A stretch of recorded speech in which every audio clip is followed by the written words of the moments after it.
Hey everyone, welcome to Beyond Curry Leaf. I'm so excited. I wanted to reshare my Ghughra sandwich recipe. It's one of my favorite sandwiches. Everyone who has ever tried it absolutely loves it, and I'm sure you'll love it too.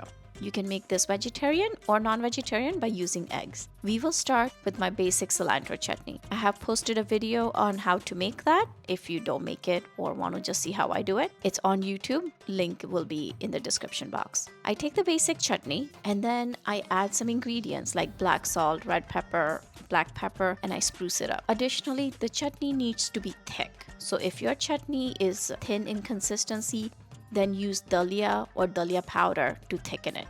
This chutney does need to be spicy, so make sure it is spicy. Mine was spicy to begin with, so I did not add additional green chilies. I sometimes use red cabbage if I have it. If I have the regular cabbage, I use that. If you don't have cabbage, you don't have to use it. Mix all the veggies and then add eggs if you are using eggs to it. If not, just add red pepper flakes, black pepper, chaat masala, little salt to it. By the way, when you're adding the salt, if you're making this ahead of time, then you can add the red pepper flakes and black pepper and the chaat masala ahead of time. Do not add the salt until you're ready to make it, because the water will come out of your veggies. Of course, if you eat eggs, then that's a great way to incorporate some protein in it, so add some eggs to it. If you do use eggs though, you must use cheese. If you don't want to use cheese, then you can just make it the vegetarian version without the eggs. The eggs does need binding and cheese provides that, so definitely need to have the egg and cheese combo if you're using egg.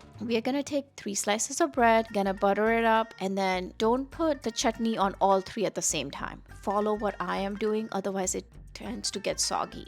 And the butter was melted and then just left room temperature so that we can spread it. You don't want it where you just heated it up and started using it, because then it will soak through the bread. You're gonna apply the chutney on all 3 slices, one after another, as I'm showing.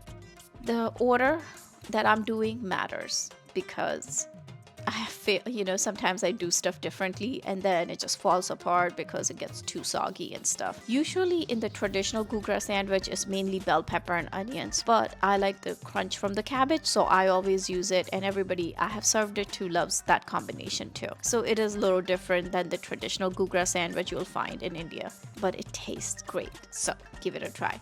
Make sure you are going relatively fast at all these steps. So have all your ingredients ready and then start layering the sandwich, and then be ready to heat it up and eat it. It's not something you're gonna leave it for later, right? You gotta eat it when it's hot. It tastes so good. You're gonna layer your sandwich like I have shown, and then you are gonna have to squeeze this big old giant Bahubali sandwich, like a monster sandwich, into that little sandwich maker. I'm using one of those India sandwich makers. This is one of my favorite tools to use. But if you don't have this, you can definitely make this in a panini maker or even on the stove. In my original video, is one of my first videos I posted last year, or no, 2 years ago? I don't know. One of my first ever videos I posted, I showed how to make it in a panini maker and on a stove. But the best way, authentic way I guess, the original way, is to use the sandwich maker and make it. Alright, so like I'm showing you, just gently press, then push, press and push, press and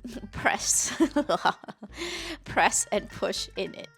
And then you have to make sure that it finally closes, so you just have to keep at it. And I wanted to show that because my neighbor is like, how the heck do you put this big old sandwich in one little sandwich maker? And in my last reel, it was just a 1-minute video, I think, so it was like super fast. But this time I wanted to show whoever actually wants to do it correctly on how I take care of it.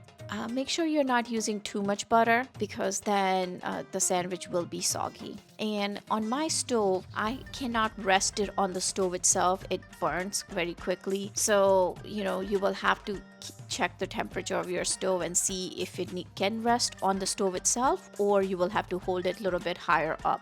On my stove, I cook the sandwich on 30 seconds on each side before opening it up, just to see what the color looks like, and I want to make sure it's not sticking to the top or bottom. So I do open it after a minute of cooking. I hope that helps.